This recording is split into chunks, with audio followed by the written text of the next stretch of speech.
Okay, in this video we're discussing Chapter 14. This is the first lecture still in Part 5. I want to discuss basic definitions of what a buffer is. And a buffer, first of all, is a weak base and a weak acid.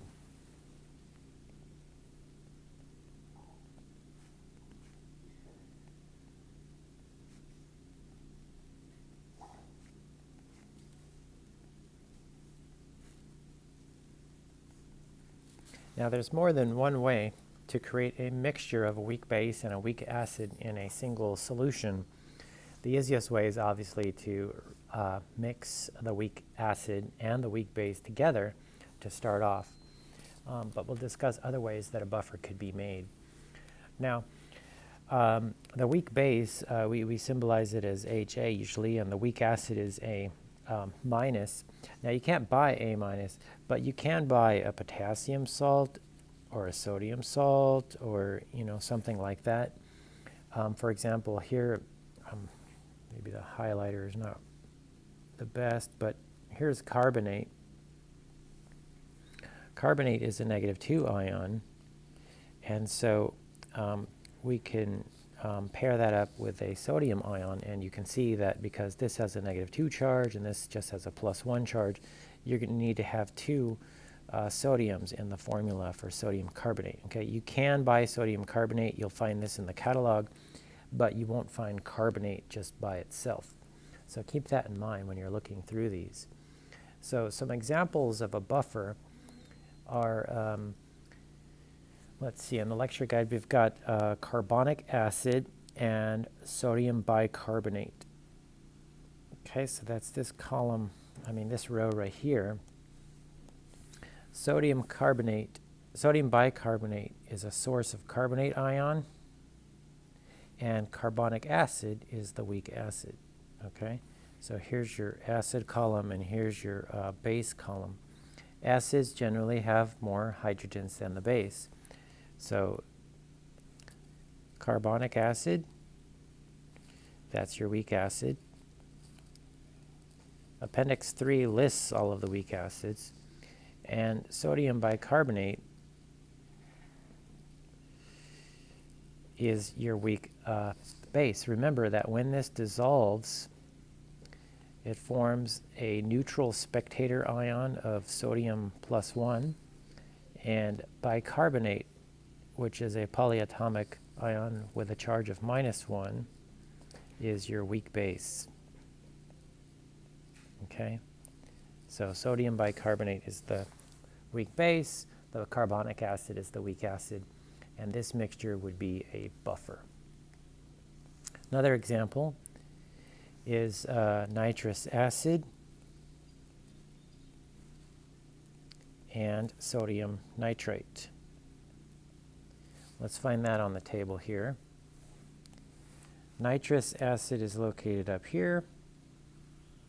Okay, and you can see how, make it a darker color, I guess.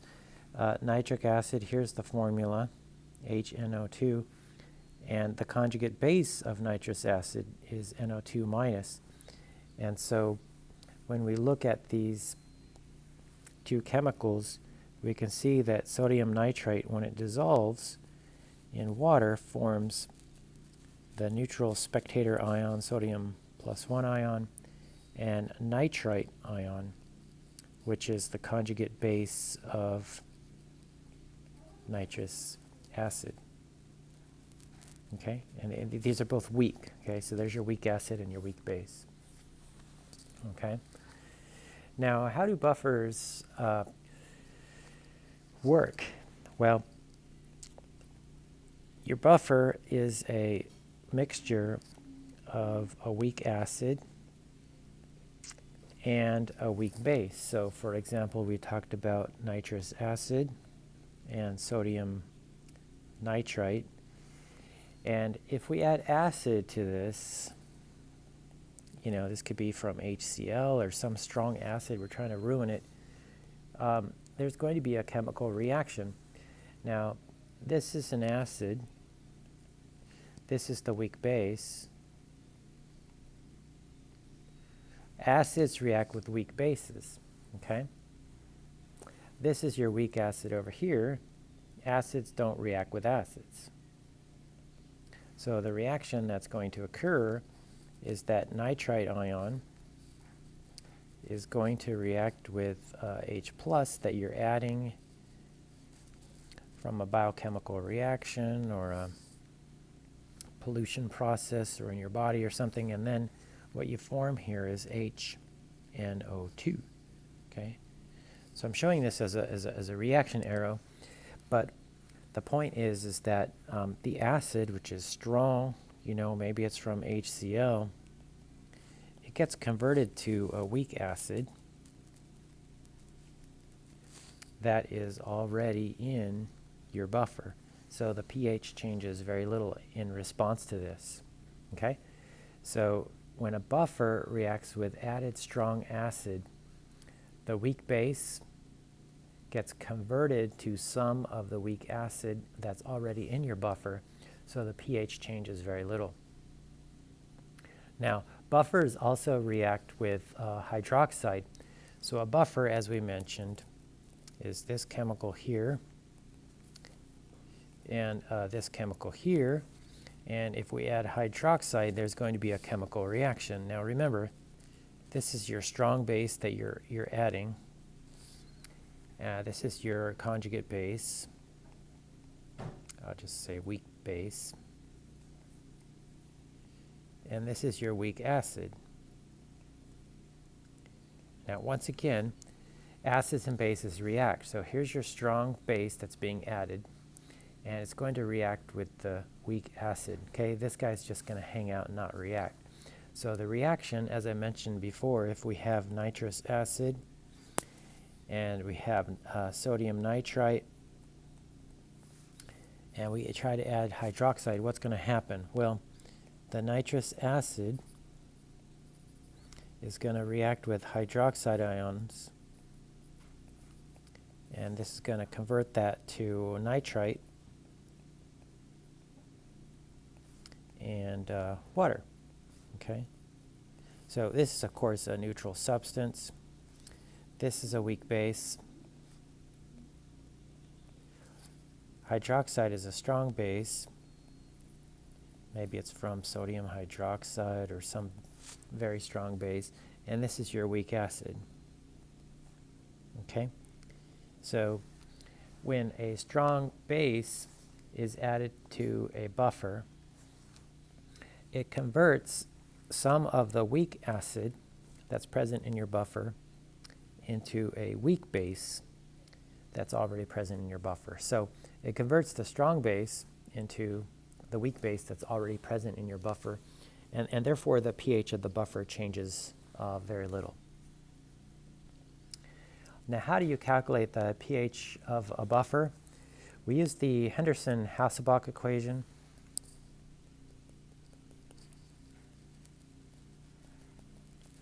The pH is equal to the pKa plus log of the base over the acid. Now, if you have two chemicals in a formula,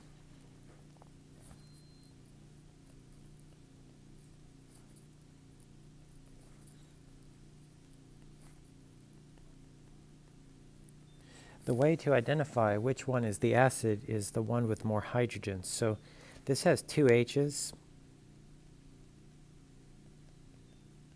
So we label this as the acid. This has less H's. So this would be labeled as the base.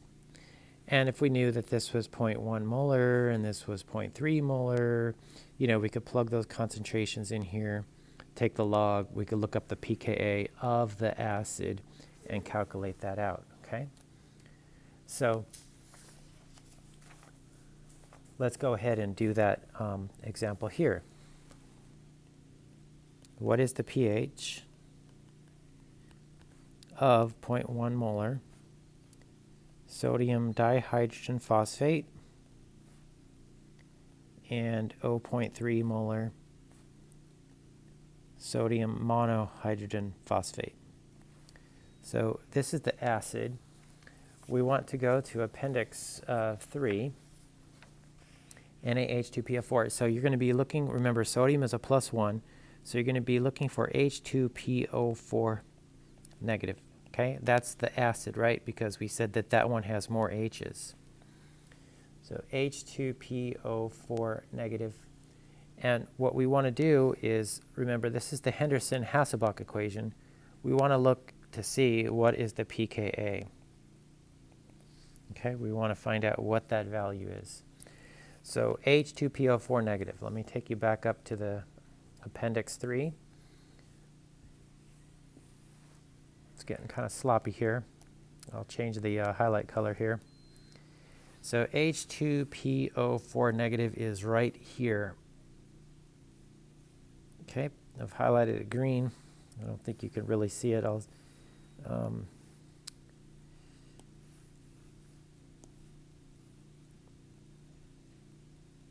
box it up here in a bold red. So we've got H2PO4 negative. The Ka is 6.2 times 10 to the minus 8, but it's the pKa that we want to look at, okay? The pKa is 7.21. All right, so let's go back to our work. The pKa is 7.21, okay? And so the Henderson-Hasselbalch equation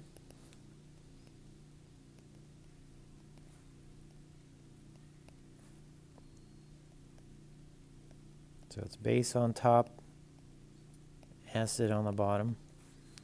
And so the pKa is 7.21. And we want to do log of this whole fraction. And the base we said was the one with fewer hydrogens, that's the 0.3. The acid is the one with more hydrogens, that's the 0.1. And the pKa was 7.21. Right, so let's go ahead and do this. The pH of this buffer is going to be 7.69. Always round to 2 decimal places when you do pH calculations. Okay. Another example is in your lecture guide.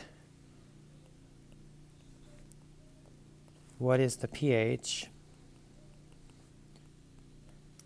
of 0.25 moles acetic acid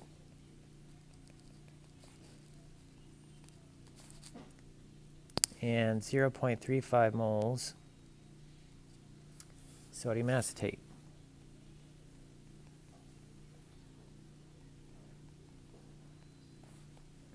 Okay.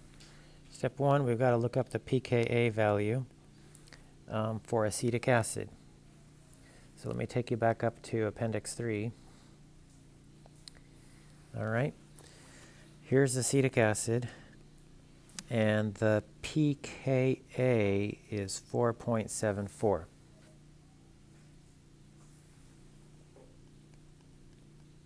Okay. And there's no doubt that that's for the substance, that's the acid. Okay. Now we use the Henderson-Hasselbalch equation.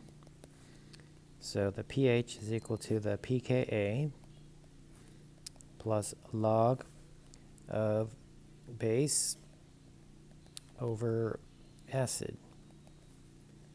Now, normally these brackets mean concentration, but we can use moles or molarity here, and it works out just fine.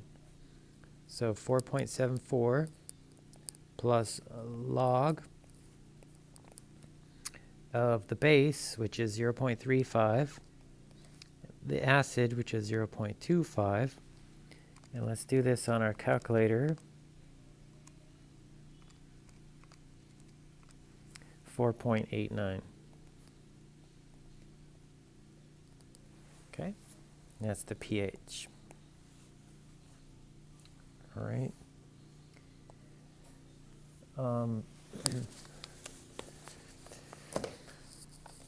Let me give you a problem to attempt here.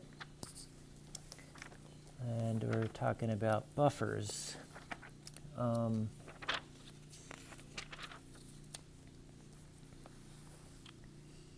All right, so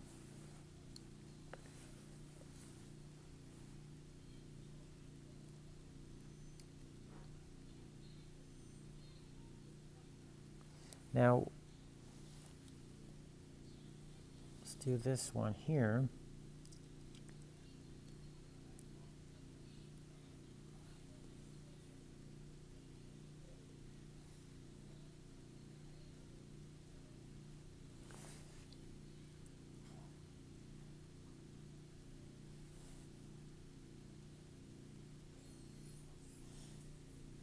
Well, I don't have a really good one from this weird textbook that I'm looking at. So here's your you try it problem. What is the pH of a buffer containing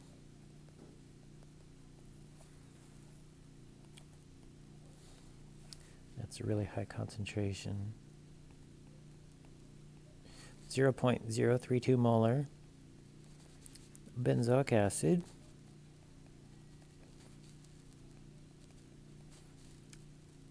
and 0.083 molar sodium benzoate. Okay.